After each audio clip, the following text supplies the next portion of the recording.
بسم اللہ الرحمن الرحیم. والتقریر الثانی ان موسیٰ علیہ السلام قد سأل الرؤیة بقول رب ارنی انظر الیک فلو لم تکن ممکنة لکان طلبها جہلا بما یجوز فی ذات اللہ تعالی وما لا یجوز او صفحا وعبثا وطلبا للمحال والانبیاء منزہون عن ذلک وأن اللہ تعالی قد علق الرؤیة باستقرار الجبل وهو امر ممکن فی نفسه والمعلق بالممکن ممکن لأن معناه الإخبار بثبوت المعلق عند ثبوت المعلق به والمحال لا يثبت على شيء من التقادير الممکنہ. دنیا میں اللہ کی رؤیت ممکن ہے، اس پر اہل سنت والجماعت کی طرف سے شارح نے دوسری دلیل پیش کی ہے، اور یہ دوسری دلیل نقلی ہے، یعنی قرآن سے پیش کی ہے.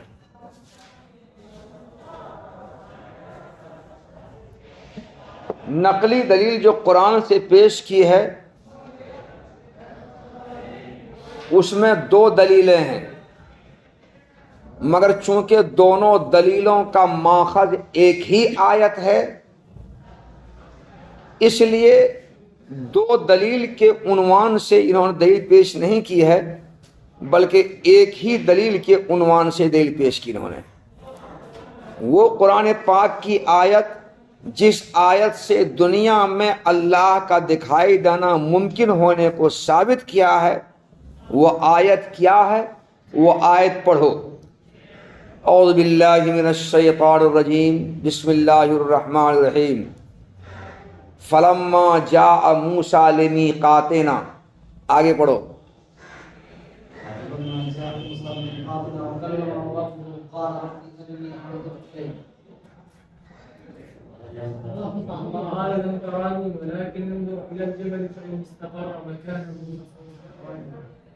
لما تجلى ربه للجبل جعله دكا وخر موسى صعقا لما أفاق قال سبحانك تبت إليك وأنا أتوب. پھر پڑھو تو وہاں سے فلما جاء موسیٰ لمیقاتنا وكلمه ربه قال رب أرني أنظر إليك قال لن تراني ولكن انظر إلى الجبل فإن استقر مكانه فسوف تراني فلما تجلى ربه للجبل جعله دكا وخر موسى صعقا فلما أفاق قال سبحانك تبت إليك وأنا أتوب.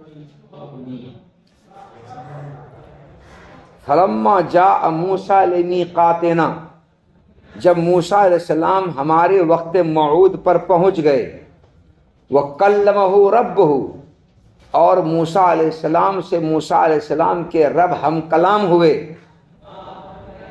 فقال رب ارنی، تو موسیٰ علیہ السلام نے اللہ تعالیٰ سے درخواست کی. جب موسیٰ علیہ السلام اللہ تعالیٰ سے ہم کلام ہوئے تو موسیٰ علیہ السلام کو اللہ کی دید کا اشتیاق پیدا ہوا، اور اسی اشتیاق میں انہوں نے اللہ تعالیٰ سے درخواست کی، پروردگار عالم ذرا آپ اپنا مجھے دیدار کرا دیجئے نا. رب ارنی، یہ نا جی، ذرا آپ اپنا مجھے دیدار کرا دیجئے نا. انظر الیک، میں ایک نظر آپ کو دیکھنا چاہتا ہوں. اصل دیدار کرا دیجئے. بات چیت تو آپ کر لیا ہم سے کوہ طور پر، مگر ذرا سا دیکھنا چاہتے ہیں ہم آپ کو، ایک جھلکی ہم کو آپ دکھلا دیجئے، میں آپ کو دیکھنا چاہتا ہوں. موسیٰ علیہ السلام نے اللہ تعالیٰ سے اللہ تعالیٰ کو دیکھنے کی درخواست پیش کی. سمجھ تفسیر؟ اللہ تعالیٰ نے جواب دیا لن ترانی، تم مجھے نہیں دیکھ پاؤ گے، لیکن جب تم نے درخواست کی ہے تو لاؤ تمہارے دیکھنے کی مجھ کو ایک صورت تجویز کرتا ہوں. وہ صورت تم اختیار کرو، تم مجھ کو دیکھ پاؤ گے، دیکھ لو گے. وہ صورت یہ ہے کہ میں اس پہاڑ پر اپنی تجلی ظاہر کرتا ہوں. اگر یہ پہاڑ میری تجلی کو برداشت کر لیا فسوف ترانی، تو تم مجھ کو دیکھ لو گے۔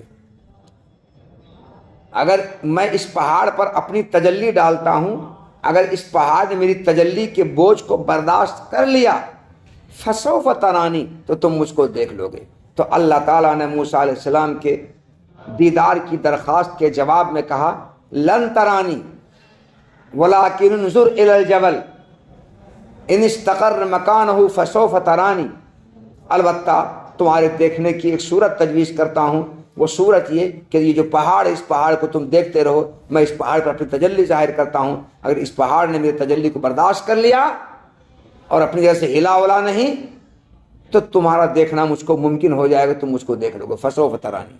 تو دیکھو موسیٰ علیہ السلام کو اللہ تعالیٰ نے جواب دیا کہ اگر اس پہاڑ نے میری تجلی کو برداشت کر لیا، فسوف ترانی، تو تمہارا مجھ کو دیکھنا ممکن ہوگا، تم دیکھ لو گے مجھ کو۔ تو اللہ تعالیٰ دنیا ہی میں موسیٰ علیہ السلام کو یہ بشارت سنائی کہ تمہارا مجھ کو دیکھنا ممکن ہے۔ اس کے بعد اللہ تعالیٰ نے اس پہاڑ پر، کوہ طور پر اپنی تجلی ظاہر فرمائی، مگر جیسے ہی تجلی ظاہر فرمائی، فلما تجلی للجبل، جیسے ہی پہاڑ پر تجلی ظاہر فرمائی کہ اس تجلی نے پہاڑ کے پرخچے اڑا دیے۔ فلما تجلی للجبل جعلہ دکا، پہاڑ کا ریزہ ریزہ کر دیا تجلی نے، وہ خر موسیٰ صعقا، اور موسیٰ علیہ السلام بے ہوش ہو کر کے گر پڑے۔ کچھ دیر کے بعد جب موسیٰ علیہ السلام کو ہوش آیا، فلما افاق قال سبحانک، موسیٰ علیہ السلام نے ہوش میں آنے کے بعد کہا کہ میں آپ کو پاک سمجھتا ہوں، دیدار سے میں آپ کو پاک سمجھتا ہوں، منزہ سمجھتا ہوں، میں آپ کو میرے دیدار سے، میری آنکھوں کے دیدار سے آپ بالکل پاک صاف ہیں، اور آپ کی جناب میں معذرت پیش کرتا ہوں، تبت الیک، میں معذرت پیش کرتا ہوں۔ فلما افاق قال سبحانک انی کنت، اور میں اس پر سب سے پہلے یقین کرنے والا ہوں اور پہلا ایمان لانے والا ہوں کہ میں آپ کو نہیں دیکھ پاؤں گا، میری مشکل ہے میرے لیے دیکھنا، یہ پہلا میں آپ کو یقین کرنے والا ہوں۔ یہ آیت ہے، اس آیت میں اللہ کی رؤیت کے دنیا میں ممکن ہونے پر دو دلیل ہے۔ ایک دلیل تو یہ ہے کہ موسیٰ علیہ السلام نے اللہ تعالیٰ سے رب ارنی انظر الیک کہہ کر کے رؤیت کی درخواست کی، رؤیت کا مطالبہ کیا، رؤیت کی مانگ کی، درخواست کی۔ اس درخواست کرنے سے پہلے اے معتزلہ، تم جو کہتے ہو اللہ کا دنیا میں دکھائی دینا محال ہے، تو اس درخواست سے پہلے دو بات، یا تو موسیٰ علیہ السلام کو اللہ کا دکھائی دینا محال ہے، یہ بات معلوم تھی یا بات معلوم نہیں تھی، یہ بات ہوگی۔ اللہ کی رؤیت کے محال ہونے کا علم ان کو تھا پہلے سے یا نہیں تھا؟ اگر موسیٰ علیہ السلام کو اللہ کی رؤیت کے محال ہونے کا علم نہیں تھا، جانکاری نہیں تھی، عدم علم اور عدم جانکاری کی وجہ سے موسیٰ علیہ السلام نے اللہ تعالیٰ سے رؤیت کی درخواست کر لی اور کہا جا رب انی انظر الیک، چونکہ درخواست معلوم نہیں تھا، علم ہونا کوئی ضروری نہیں ہے۔ تو گویا ایک نبی کا اس بات سے جاہل ہونا لازم آئے گا کہ اللہ کی جناب میں کیا چیز جائز اور ممکن ہے اور کیا چیز ناجائز اور ناممکن ہے، ایک نبی کا، اور بھی اول العزم نبی کا، اول القدس نبی کا جاہل ہونا لازم آئے گا۔ جبکہ انبیاء اللہ کی جناب میں کیا چیز جائز اور ممکن اور کیا چیز ناجائز ناممکن محال ہے باخبر ہوتے ہیں۔ وہ کیا ہوتے ہیں؟ وہ انبیاء باخبر ہوتے ہیں کہ اللہ کے حضور میں کیا چیز جائز ناجائز، کیا چیز ناممکن ہے، اس سے باخبر ہوتے ہیں۔ مگر موسیٰ علیہ السلام کا یہاں پر جاہل ہونا، بے خبر ہونا، انجان ہونا، نادان ہونا لازم آتا ہے، اور انبیاء کی شان سے یہ بعید ہے کہ اللہ کے حضور میں کیا چیز ناجائز، کیا چیز جائز، کیا ناممکن، کیا ممکن، کیا محال، کیا مباح، موسیٰ علیہ السلام کا اس سے جاہل ہونا لازم آ رہا ہے۔ اور انبیاء جاہل نہیں ہوتے ہیں، انبیاء کا جاہل ہونا محال ہے، ناممکن ہے، جاہل نہیں ہو سکتے۔ جب جاہل نہیں ہوں گے تو اس کا مطلب کہ موسیٰ علیہ السلام کو پہلے سے معلوم تھا کہ اللہ کا دکھائی دینا محال ہے، اب پھر بھی اللہ تعالیٰ سے رؤیت کی درخواست کی، تو محال کی درخواست کر رہے ہیں۔ جب موسیٰ علیہ السلام کو پہلے سے معلوم ہے کہ ہم اللہ کو نہیں دیکھ پائیں گے، دیکھنا محال ہے، تو پھر بھی موسیٰ علیہ السلام جیسے پیغمبر کا اللہ تعالیٰ سے رؤیت کی درخواست کرنا، یہ عبث چیز کی درخواست کرنا ہے کہ نہیں؟ یہ بیکاری درخواست کرنا جی۔ جب جان رہا ہے کہ مولانا شرع قائد پڑھانے سے رکیں گے نہیں، وہ پڑھائے بھی کریں گے، وہ تو بیکار البل بولنا ہے، جان رہا پہلے سے۔ ہاں پھسلانے پر بہل جائیں، چلو ایک بات ہے، یہ بہلنے والے نہیں ہیں تو خوشامد برآمد کرنا ادھر ادھر کی بیکاری بات ہے۔ تو جب موسیٰ علیہ السلام کو معلوم تھا کہ رؤیت اللہ کی محال ہے، اب پھر بھی موسیٰ علیہ السلام اللہ کی رؤیت کی درخواست کر رہے ہیں، تو یہ تو موسیٰ علیہ السلام کا نعوذ باللہ بے وقوف ہونا لازم آتا ہے، شفیع ہونا لازم آتا ہے، اور بیکار کام کرنے والا ہونا لازم آتا ہے، اور ایک محال چیز کا مطالبہ کرنے والا ہونا لازم آتا ہے۔ اور انبیاء بیوقوف نہیں ہوتے ہیں، وہ شفیع نہیں ہوتے ہیں، وہ عبث اور بیکار کم عقلی والا کام نہیں کرتے ہیں۔ انبیاء کو محال اور ناممکن چیز کا اللہ سے مطالبہ نہیں کرتے ہیں، لیکن یہ لازم آ رہا ہے، تو یا تو نبی کا جاہل ہونا لازم آ رہا ہے، یا نبی کا اللہ تعالیٰ سے محال کا مطالبہ کرنا لازم آ رہا ہے، اور یہ دونوں باتیں غلط ہیں۔ انبیاء ان دونوں باتوں سے بالکل منزہ اور پاک ہیں، مگر یہ دونوں باتیں لازم کیوں آ رہی ہیں؟ رؤیت باری کے محال ہونے کو ماننے سے، محال ہونے کو ماننے سے پتہ چلے رؤیت باری محال نہیں ہے۔ اگر رؤیت باری کو محال مانیں گے، یہ دو چیزیں، دو محال لازم آئے گا۔ کیا؟ ایک محال نبی کا جاہل ہونا محال، دوسرے نبی کا محال اور عبث اور بیوقوفی والا کام کرنا والا ہونا محال، یہ دو محال ہے۔ نبی تو عقل میں بہت اونچے درجے کے لوگ ہوتے ہیں، تو غلط کام کیسے کریں گے اور بیوقوفی والا کام کیسے کریں گے؟ اور نبی کوئی کام عبث نہیں کرتا، ہر کام ان کا مفید و کارآمد ہوتا ہے، لایانی نہیں ہوتا ہے، معنی دار کام ہوتا ہے۔ اس لیے اللہ کی رؤیت محال ہونا غلط ہے، محال بلکہ ممکن ہے۔ تو اس دلیل سے پتہ چلا کہ اللہ تعالیٰ دکھائی دے دنیا میں ممکن ہے، محال نہیں ہے، یہ پہلی دلیل ہوئی۔ تو اس آیت سے اللہ تعالیٰ کی رؤیت کے ممکن ہونے کو اس آیت سے ثابت کرنے کیا؟ یہ آیت دلیل نقلی ہے، اس دلیل نقلی سے اللہ کی رؤیت کے دنیا ممکن ہونے کو ثابت کیا۔ دوسری دلیل، اسی آیت میں دوسری دلیل ہے اللہ کی رؤیت کے ممکن ہونے پر۔ دوسری دلیل یہ ہے کہ اس آیت میں اللہ تعالیٰ نے اپنی رؤیت کو استقرار جبل پر معلق فرمایا ہے۔ وَلَٰكِنِ انظُرْ إِلَى الْجَبَلِ إِنِ اسْتَقَرَّ مَكَانَهُ فَسَوْفَ تَرَانِي، اگر یہ پہاڑ اپنی جگہ پر برقرار رہ گیا، ٹھہر گیا، مستقر ہو گیا، فَسَوْفَ تَرَانِي، تو مجھے دیکھ لو گے۔ تو اللہ تعالیٰ نے اپنی رؤیت کو کس پر معلق کیا؟ استقرار جبل پر۔ پہاڑ اگر اپنی میری تجلی اس پر ظاہر ہونے کے بعد پہاڑ رک گیا، ٹھہر گیا، کپ کپایا نہیں، تھر تھرایا نہیں، پرکھچے نہیں اڑے، تو مجھ کو دیکھ لو گے۔ تو اللہ تعالیٰ نے اپنی رؤیت کو کس پر معلق کیا؟ استقرار جبل پر معلق کیا، اور استقرار جبل ممکن ہے، تو اپنی رؤیت کو استقرار جبل پر معلق کیا، اور استقرار جبل ممکن ہے۔ کیوں ممکن استقرار جبل؟ اس لیے کہ جبل ایک جسم ہے، اور ہر جسم کا جس طرح حرکت کرنا ممکن ہے، اس کا ساکن اور مستقر رہنا بھی ممکن ہے۔ تو ہر جسم کے لیے جس طرح دونوں چیزیں ممکن ہیں، تو پہاڑ کے لیے بھی دونوں چیزیں ممکن ہیں۔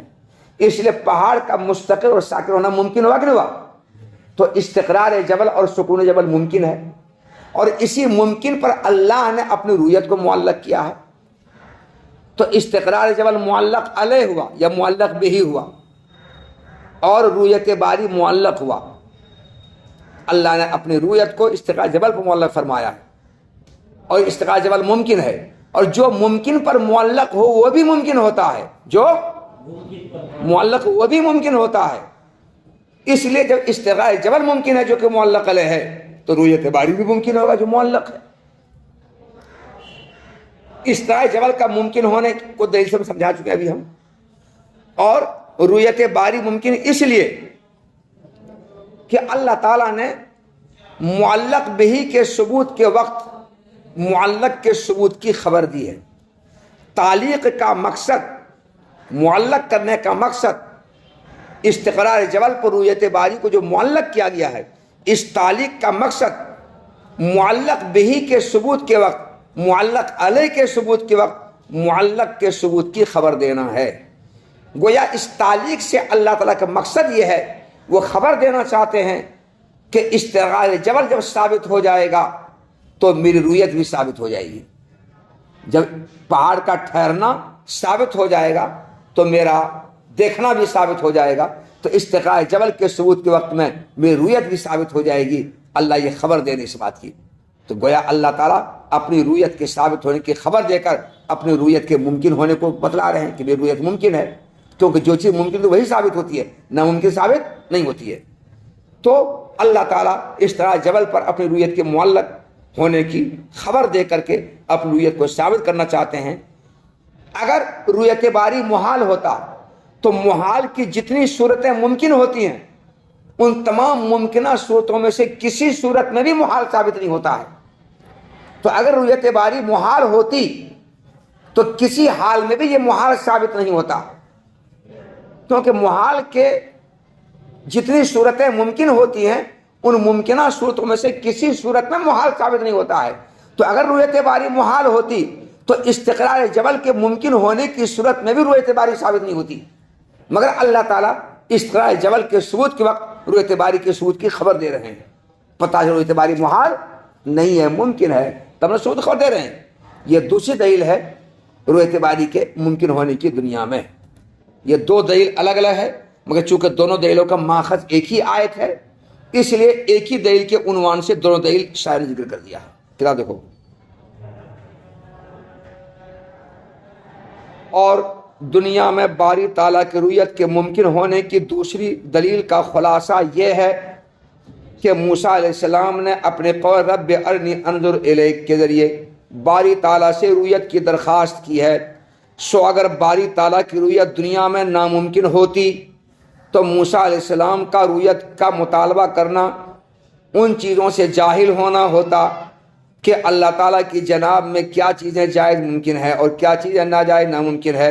اس سے نبی کا جاہل ہونا لازم آتا، یا موسیٰ علیہ السلام کا سفیہ ہونا اور بیکار کام کرنے والا ہونا اور محال کا مطالبہ کرنے والا ہونا لازم آتا۔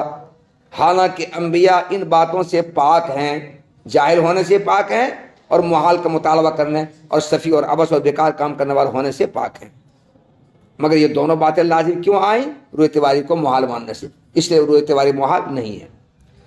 اور یہ بھی دلیل ہے کہ اللہ تعالیٰ نے رویت باری کو استقرار جبل پر معلق فرمایا ہے، اور استقرار جبل بذات خود ممکن چیز ہے، اور جو کسی ممکن پر معلق ہوتا ہے وہ بھی ممکن ہوتا ہے، کیونکہ تعلیق کا مقصد معلق بہی کے ثبوت کے وقت معلق کے ثبوت کی خبر دینا ہے۔ تعلیق کا مقصد معلق بہی یعنی معلق علیہ کے ثابت ہونے کے وقت معلق کے ثابت ہونے کی خبر دینا ہے، اور محال کے ممکن صورتوں میں سے کسی صورت میں بھی ثابت نہیں ہوتا ہے۔ تو رویت باری اگر محال ہوتی تو اس محال کے جتنی صورتیں ممکن ہیں ان میں سے کسی صورت میں یہ محال ثابت نہیں ہوگا، کسی صورت میں نہیں، مگر یہاں رویت باری کا ثبوت ہو رہا ہے، پتہ ہے رویت باری محال نہیں ہے، اور محال کے ممکنہ صورتوں میں سے کسی صورت میں ثابت نہیں ہوتا، مگر ثابت یہاں پر ہو رہا ہے، پتہ چلا ممکن رویت باری محال نہیں بلکہ ممکن ہے۔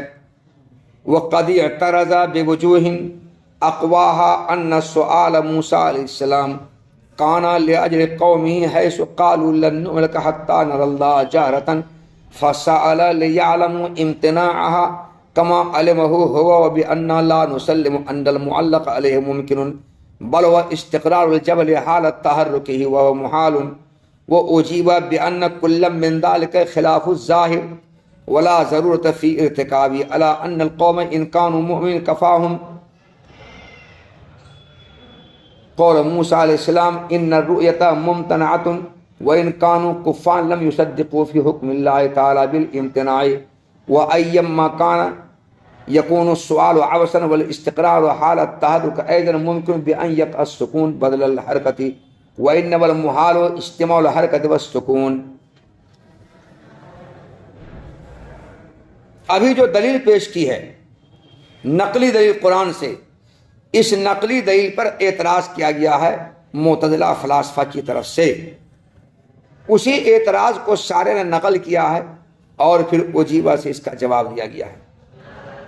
اعتراض یہ ہے کہ اے اہل سنت والجماعت، رؤیت باری کے ممکن ہونے پر دنیا میں آپ نے دلیل یہی نہیں پیش کی کہ موسیٰ علیہ السلام نے اللہ تعالیٰ سے رب ارنی انظر الیک کہہ کر کے رؤیت باری کی درخواست کی۔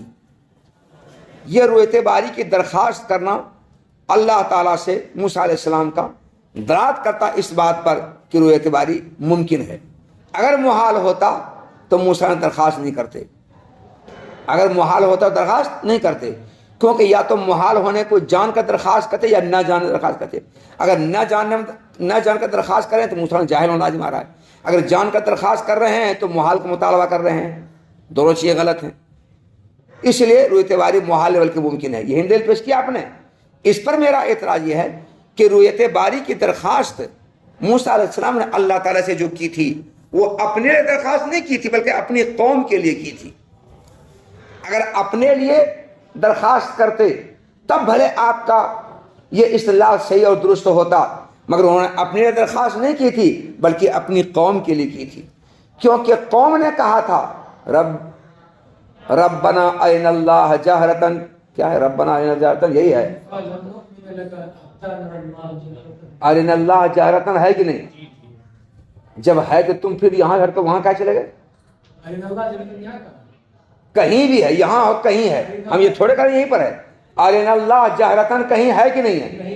کہیں نہیں ہے۔ ارنا اللہ جہرتن نہیں ہے،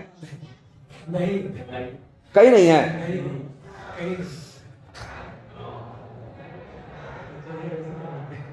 ہار گئے ہم،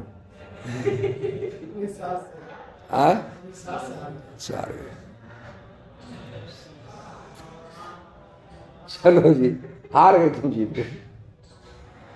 اچھا، حتی نر اللہ جہرتن یہی ہے، ارے اللہ جہرتن نہیں ہے۔ چلیے، حتی نر اللہ جہرتن، موسیٰ علیہ السلام کی قوم نے کہا تھا لن نؤمن لک حتی نر اللہ جہرتن۔ اب تو صحیح ہوا۔ اے موسیٰ، آپ بچ نہیں کیجیے، آپ جب تک کہ آپ کھلی آنکھوں اللہ کو ہم دیکھ نہیں لیں گے تب تک ہم آپ کو نبی نہیں مانیں گے۔ پہلے دکھلائیے، اللہ تعالیٰ کو کہیے کہ ہم کو دکھلائیں، پہلے اللہ سے کہیے کہ ہم کو دکھلائیں، اور اللہ جھانک کر یہ کہیں کہ دیکھو میں اللہ بول رہا ہوں، یہ میرا نبی ہے اور میں توریت بھیجا ان کے پاس، وہ خود کہیں گے تب ہم مانیں گے۔ تو جب تک ہم اللہ کو کھلی آنکھیں اس طرح سے دیکھ نہیں لیں گے تب تک ہم اللہ اے موسیٰ آپ کو نبی نہیں مانیں گے۔ تو موسیٰ علیہ السلام کی قوم نے اللہ تعالیٰ کو دیکھنے کی درخواست کی تھی اور اتنی زبردست درخواست کہ موسیٰ علیہ السلام کو نبی ماننے کی شرط انہوں نے لگا دی، جب تک دیکھیں تب تک آپ کو نبی نہیں مانیں گے۔ اتنی مضبوط درخواست کی۔ تو چونکہ موسیٰ علیہ السلام کی قوم نے اللہ تعالیٰ سے اللہ تعالیٰ کو دیکھنے کی درخواست موسیٰ علیہ السلام سے کی تھی کہ آپ اللہ سے کہیے کہ ہم کو وہ دکھلائیں، ہم نہیں کہیں گے اللہ تعالیٰ سے، آپ کہیے اللہ سے دکھلائیں۔ یہ ہیں یہودی جو ابھی ہے، تمہارا باپ کا نوکر ہے، وہ کہیں تم کو جائے گے، ہم کہیں گے تو اللہ ہم کو کھولتے، آپ کہیے، ہم نہیں کہیں گے بھئی ہم کو ضرورت نہیں ہے، آپ کو ضرورت ہے۔ آپ کو کیا ضرورت ہے؟ آپ کو اپنے آپ کو نبی منوانا ضرورت ہے۔ ہم کو تھوڑے ضرورت ہے کہ ہم اللہ کو دیکھیں گے آپ کو نہیں مانیں گے، نہیں نہیں، انہی کی اولاد ہے، انہی کا بیج وہی ہے۔ تو موسیٰ علیہ السلام کی قوم نے، یہودیوں نے اللہ تعالیٰ کو کھلی آنکھوں دیکھنے کی درخواست موسیٰ علیہ السلام سے کی۔ اس درخواست پر موسیٰ علیہ السلام نے اللہ تعالیٰ سے مطالبہ کیا، اے اللہ یہ لوگ مانگ رہے ہیں، مطالبہ کر رہے ہیں، ذرا سے دکھلان دیجیے تاکہ یہ لوگ مجھ کو نبی مان لیں اور مجھ کو تبلیغ میں، دعوت دین میں مدد ملے گی، مجھ پر لوگ ایمان لائیں گے۔ تو موسیٰ علیہ السلام کی قوم نے چونکہ اللہ سے درخواست کی تھی، ان کی درخواست کے جواب میں موسیٰ علیہ السلام نے اللہ تعالیٰ سے رؤیت کا مطالبہ کیا تھا، تو اپنی قوم کے لیے اللہ تعالیٰ رؤیت کا مطالبہ کیا تھا، اپنے لیے نہیں، اپنے لیے، اپنی قوم کے لیے اللہ تعالیٰ سے رؤیت کی درخواست کی تھی، اپنے درخواست نہیں کی تھی۔ اس لیے اس آیت سے اس بات پہ استدلال پیش کرنا کہ اللہ کی رؤیت دنیا میں ممکن ہے، محال نہیں ہے، صحیح نہیں ہے۔ اگر اپنے درخواست کرتے تب صحیح ہوتا، مگر اپنے نہیں کیا تھا، کس کے لیے کیا تھا؟ قوم کے لیے کیا تھا۔ اب جب قوم کے لیے کیا تو موسیٰ علیہ السلام نے اللہ تعالیٰ سے رؤیت کی درخواست کی، تاکہ جس طرح موسیٰ علیہ السلام کو اللہ کی رؤیت کے محال ہونے کا پہلے سے یقین ہے، تو جب اللہ سے درخواست کریں گے اور اللہ تعالیٰ کہہ دیں گے، تو کہنے کے بعد جس طرح موسیٰ علیہ السلام کو اللہ کی رؤیت کے محال ہونے کا یقین ہے، ان لوگوں کو بھی اللہ کی رؤیت کے محال ہونے کا یقین ہو جائے، ان لوگوں کو بھی اللہ کی رؤیت کے محال ہونے کا یقین ہو جائے۔ اس واسطے اللہ سے درخواست کی، تو اپنی قوم کے لیے اللہ تعالیٰ سے درخواست کی، تاکہ جس طرح موسیٰ علیہ السلام کو اللہ کی رؤیت کے محال ہونے کا پہلے سے یقین ہے، قوم کو بھی اللہ کی رؤیت کے محال ہونے کا یقین ہو جائے۔ تو رؤیت دنیا میں اللہ تعالیٰ کے محال ہے، ممکن نہیں ہے۔ یہ پہلا اعتراض ہے۔ دوسرا اعتراض اسی پر ہے، دوسرا اعتراض دوسرے دلیل پر ہے۔ دوسرے میں یہی کہا تھا نا کہ اللہ نے اپنی رؤیت کو استقاء جبل پر معلق فرمایا، اور استقاء جبل ممکن ہے، اور جو کسی ممکن پر معلق تو وہ ممکن ہوتا ہے، تو رؤیت باری کو استقاء جبل پر معلق فرمایا اور استقاء جبل ممکن ہے، اس لیے رؤیت باری ممکن ہے۔ دوسری دلیل یہ نہیں تھی۔ اس دوسری دلیل پر اعتراض یہ ہے کہ ہم یہاں پر یہ بات تسلیم نہیں کرتے ہیں کہ معلق علیہ یعنی استقاء جبل ممکن ہے، ہم یہ نہیں مانتے ہیں، بلکہ یہاں پر محال پہاڑ کا حرکت کرنے کی حالت میں اس کا ٹھہر جانا ہے۔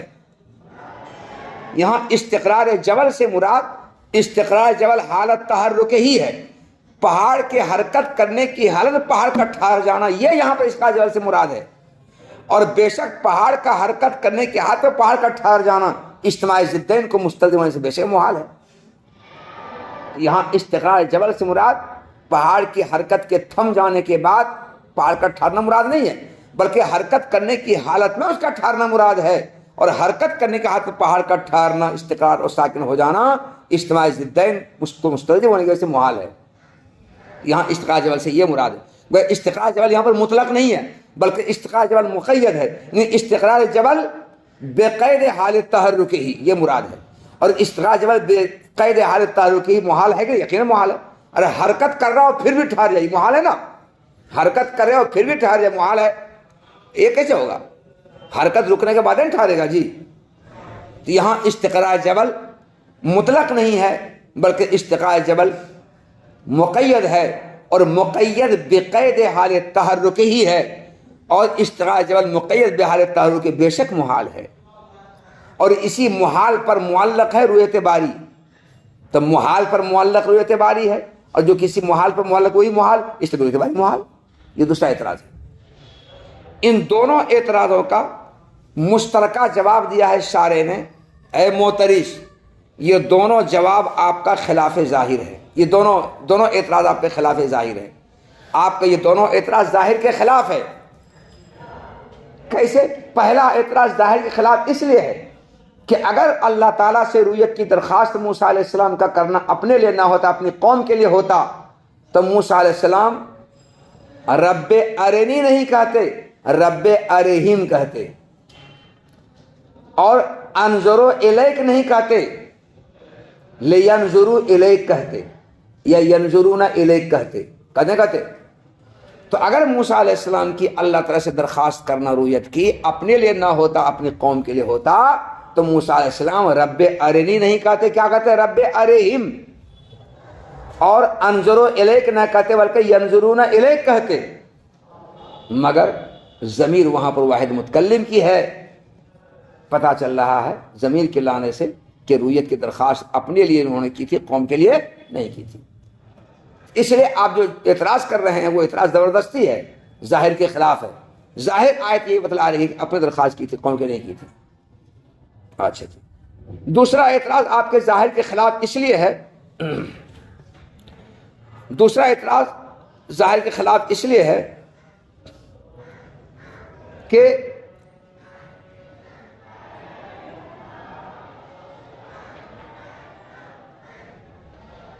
ہاں استقرار جبل یہاں پر مطلق استقرار جبل مراد ہے۔ کیا مراد ہے؟ مطلق استقرار جبل مراد ہے، مطلق.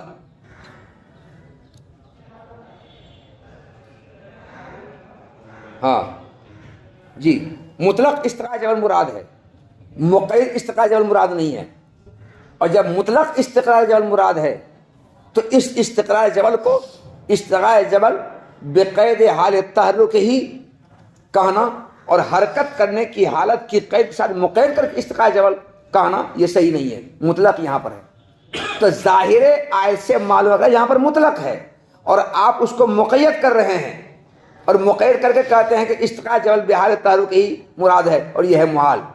تو ظاہر کے خلاف ہوگا نا. آیت کے ظاہر سے معلوم ہو رہا ہے کہ یہاں پر مطلق ہے، مقید نہیں ہے، اور آپ اس کو مقید کر رہے ہیں، یہ ظاہر خلاف ہے. اور ظاہر کے خلاف کا ارتکاب کرنے کی کوئی ضرورت نہیں ہے.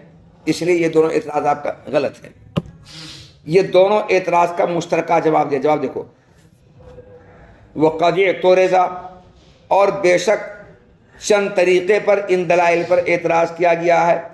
ان دلائل میں سب سے مضبوط ترین، ان اعتراضات میں مضبوط ترین اعتراض یہ ہے کہ موسیٰ علیہ السلام کا اللہ تعالیٰ سے رؤیت کی درخواست کرنا اپنی قوم کے لیے تھا، کیونکہ قوم نے کہا تھا لن نؤمنک حتی نری اللہ جہرۃ. تو اسی کے جواب میں موسیٰ علیہ السلام نے اللہ تعالیٰ سے رؤیت کی درخواست کی تاکہ قوم بھی اللہ کی رؤیت کے محال ہونے کو جان لیں، جیسے کہ موسیٰ علیہ السلام کو معلوم ہے کہ اللہ کی رؤیت محال ہے، تاکہ قوم بھی اللہ کی رؤیت کے محال ہونے کا یقین کر لیں جیسے موسیٰ علیہ السلام کو اللہ کی رؤیت کے محال ہونے کا یقین ہے. تو اللہ کی رؤیت محال ہے اور محال ہونے کا یقین ہے، ممکن بالکل نہیں ہے. اور اس طور پر بھی اعتراض کیا گیا ہے کہ ہم اس بات کو تسلیم نہیں کرتے ہیں کہ معلق علیہ ممکن ہے، بلکہ یہاں پر استقرار جبل حالت تحرک ہی مراد ہے اور استقرار جبل حالت تحرک محال ہے، یہ مراد یہاں پر. اور جواب اس طور پر ان دونوں اعتراض کا دیا گیا ہے کہ ان دونوں اعتراضوں میں سے ہر ایک ظاہر کے خلاف ہے اور ظاہر کے خلاف کا ارتکاب کرنے کی کوئی ضرورت نہیں ہے، اس لیے اعتراض صحیح نہیں ہے. یہ دونوں اعتراضوں کا مشترکہ جواب دیا. اب دونوں اعتراض کا الگ الگ جواب دے رہے ہیں. پہلے اعتراض کا الگ جواب دے رہے ہیں کہ اگر موسیٰ علیہ السلام نے اپنی قوم کے لیے رؤیت کی درخواست کی تھی تو دو بات، یا تو ان کی قوم مومن تھی، یا تو ان کی قوم مومن تھی یا کافر تھی. اگر مومن قوم تھی موسیٰ علیہ السلام کی مومن، تو مومن کا کام تو تصدیق کرنا ہے نا، ایمان لانا تصدیق کرنا ہے. تو موسیٰ علیہ السلام کو اللہ تعالیٰ سے رؤیت کی درخواست کرنے کی کوئی ضرورت ہی نہیں تھی. موسیٰ علیہ السلام اگر کہہ دیتے اے دنیا میں باعث رؤیت محال ہے جی، تم ایسی درخواست مت کرو، ایسی درخواست مت کرو، دنیا میں باعث رؤیت محال ہے، اس کی درخواست تو مت کرو. تو چونکہ مومن تھی تو موسیٰ علیہ السلام کا اتنا کہہ لینے سے موسیٰ علیہ السلام کی وہ تصدیق کر لیتے، مان لیتے اور یہ درخواست نہیں کرتے. مانتے جب مومن تو ماننا ہی پڑے گا. اور اگر کافر تھی اور پھر ان لوگوں نے موسیٰ علیہ السلام سے اللہ کی رؤیت کی درخواست کی، جس کے جواب میں اللہ تعالیٰ سے موسیٰ علیہ السلام نے اللہ سے رؤیت درخواست، اگر یہ بات تھی تو اگر موسیٰ علیہ السلام اللہ سے رؤیت کی درخواست کرے بھی اور اللہ یہ کہہ دے کہ میری رؤیت محال ہے اور یہی بات موسیٰ علیہ السلام نقل کریں اللہ کے حوالے سے اپنی قوم کے پاس، تو چونکہ قوم کافر ہے تو قوم ڈنڈے لے کر دوڑتی، ہم تمہاری بات نہیں، تم جھوٹ بول رہے ہو، تمہاری بات نہیں مانتے. جو کافر نہ ہے تو کافر نبی کی بات کو مانتا ہے؟ کوئی بات نہیں مانتا ہے. تو موسیٰ علیہ السلام کی اللہ تعالیٰ سے درخواست کرنے پر اور اللہ کے جواب دینے پر موسیٰ علیہ السلام کہتے کہ اللہ کو دیکھنا محال ہے جی، اللہ نے جواب دے دیا ہے، تو کافر قوم مانتے اس بات کو؟ نہیں مانتے، ڈنڈا لے کر دوڑتے. تو دونوں صورتوں میں موسیٰ علیہ السلام کا اللہ تعالیٰ سے درخواست کرنا اپنی قوم کی خاطر عبث اور بیکار ہوتا، بیکار عبث کر. دونوں صورتوں میں عبث ہے. پہلی صورت عبث کیوں؟ کیونکہ پہلی صورت میں چونکہ مومن ہے تو مومن کو نبی جو کچھ کہہ دے گا مان لے گا، اس لیے موسیٰ علیہ السلام اللہ سے مانگے بغیر، درخواست کے بغیر، صرف اپنے منہ سے کہتے کہ باعث رؤیت دنیا محال ہے جی، یہ سب درخواست مت کرو، قوم مان لیتی اور اللہ سے درخواست کی ضرورت ہی نہیں پڑتی. اور اگر قوم کافر تھی تو بھی موسیٰ علیہ السلام کو اللہ تعالیٰ سے درخواست کرنے کی کوئی ضرورت نہیں تھی، کیونکہ موسیٰ علیہ السلام اللہ تعالیٰ کے حوالے سے اگر بیان کرتے بھی کہ دیکھو تمہارے کہنے پر ہم نے اللہ سے مانگا ہے، اللہ سے کہا، مگر اللہ نے کہا کہ نہیں یہ سب نہیں ہو پائے گا، میرا دیکھنا محال ہے، اگر موسیٰ علیہ السلام کہتے بھی تو قوم نہیں مانتی، تصدیق نہیں کرتی. تو دونوں صورتوں میں اپنی قوم کی خاطر موسیٰ علیہ السلام کا اللہ تعالیٰ درخواست کرنا محال ہوتا ہے، ہوتا عبث ہوتا، بیکار ہوتا، بیوقوفی والا کام ہوتا. اور نبی بیوقوفی والا کام کرتا نہیں ہے. اس سے پتہ چلا کہ قوم کی درخواست نہیں کی تھی، انہوں نے اپنے درخواست کی تھی، قوم کے لیے نہیں کی تھی، اپنے درخواست کی تھی. یہ ہے پہلے اعتراض کا الگ سے جواب. ایک تو مشترکہ جواب دیا، پھر الگ جواب دیا. اگر علاوہ ازیں قوم اگر موسیٰ علیہ السلام کی اگر مومن تھی تو اس قوم کے واسطے موسیٰ علیہ السلام کا اتنا کہہ دینا کافی تھا کہ دنیا میں باعث رؤیت محال ہے. اللہ تعالیٰ سے موسیٰ علیہ السلام کو درخواست کرنے کی ضرورت ہی نہیں تھی. اور اگر قوم کافر تھی تو اللہ تعالیٰ کا اپنی رؤیت کے محال ہونے کا حکم لگانے میں موسیٰ علیہ السلام کی تصدیق کافی لوگ بالکل نہیں کرتے. اور چاہے ان دونوں سے جو بھی صورت ہو، موسیٰ علیہ السلام کا اللہ تعالیٰ سے درخواست کرنا عبث ہوتا. کیا ہوتا؟ عبث ہوتا، بیکار ہوتا، عبث ہوتا، بیکار ہوتا. اس لیے یہ کہنا کہ اپنی قوم کو درخواست کی تھی یہ غلط ہے. قوم کو درخواست نہیں کی تھی بلکہ اپنے لیے کی تھی. والاستقرار حالت تحرک ایضا ممکن بان یقع السکون بدل الحرکت وانما المحال اشتمال الحرکت والسکون. دوسرے اعتراض کا جواب، آپ نے یہ جو کہا کہ یہاں استقرار جبل سے مراد استقرار جبل حالت تحرک ہے، اور استقرار جبل حالت تحرک محال ہے، اور اس محال پر روح اعتباری ممکن ہے، اور جو محال پر ممکن ہے وہ بھی محال ہوتا ہے، اس روح اعتباری محال ہے. یہ جو آپ نے اعتراض کیا، اعتراض آپ کا صحیح نہیں ہے. مانا ہم نے کہ استقرار جبل سے مراد استقرار جبل حالت تحرک ہے، مگر یہ محال نہیں بلکہ یہ بھی ممکن ہے. استقرار جبل حالت تحرک بھی ممکن ہے، حرکت کرنے کی حالت میں بھی پہاڑ کا ٹھہر جانا ممکن ہے. کیسے؟ اس طور پر کہ حرکت کرتے کرتے کرتے حرکت کے بدلے میں سکون واقع ہو جائے. حرکت کے بدلے میں حرکت کرتے کرتے کرتے حرکت کے بدلے میں سکون واقع ہو جائے، استقرار واقع ہو جائے. اور حرکت کرنے کے بعد اس کی جگہ پر سکون واقع ہو جانے کی صورت میں جب استقرار جبل ہوگا تو یہ محال بالکل نہیں ہوگا. محال تو دونوں کا جمع ہونا ہے، اور یہاں دونوں جمع کہاں ہو رہا ہے؟ حرکت کرتے کرتے حرکت بند ہو گیا، سکون ہو گیا. یہ محال نہیں ہے. چلو وہی کرتے ہیں. والاستقرار حالت تحرک ایضا ممکن، اور استقرار جبل حالت تحرک بھی ممکن ہے اس طور پر کہ حرکت کے بدلے میں سکون واقع ہو جائے. اور محال تو حرکت و سکون دونوں کا صرف جمع ہونا ہے، اور یہاں جمع نہیں ہو رہا ہے. یہاں تو حرکت کا سکون واقع ہو رہا ہے، جمع نہیں ہو رہا ہے، اس لیے محال نہیں ہے.